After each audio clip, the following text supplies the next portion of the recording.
এটি ভুবনেশ্বরের গণেশ পুজো। 1934 সালে মুম্বাইতে প্রথম গণেশ পুজো শুরু হয়।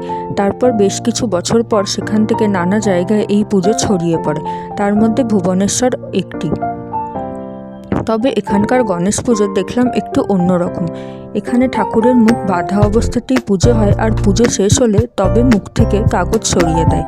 এই যে পুজো অলমোস্ট শেষ, এখন কাগজটা সরিয়ে দিয়েছে। দেখতে খুব সুন্দর হয়েছে। এবার ছোট মূর্তিটি থেকেও কাগজটা সরিয়ে দিল। ওদিকে বাইরের অবস্থা খারাপ হয়ে আসছে, যখন তখন বৃষ্টি।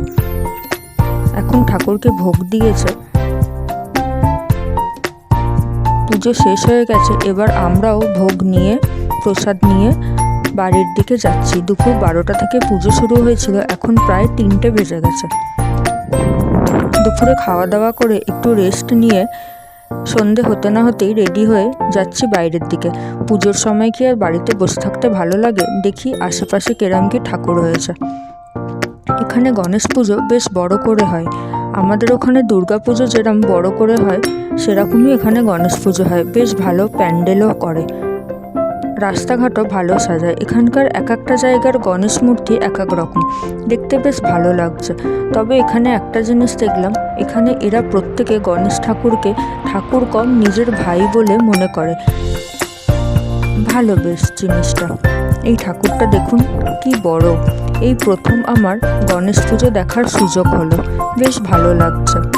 গণেশ পুজো তো আমাদের ওদিকেও হয়, কিন্তু সেটা লক্ষ্মী গণেশ একসাথে হয়। শুধু গণেশ পুজো যেরকম 3-4 দিন ধরে হয়, সেরকমটা কখনো দেখার সুযোগ হয়নি, এই প্রথম হলো। এই ঠাকুরটা দেখুন কি সুন্দর লাগছে।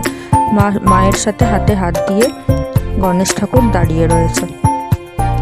তো বেশ কিছু ঠাকুর দেখে চলে এলাম নিজের পাড়ায়। পাড়ার ঠাকুরকে দর্শন করে এবার যাব বাড়ি। 10টা বাজতে যায়। টাটা।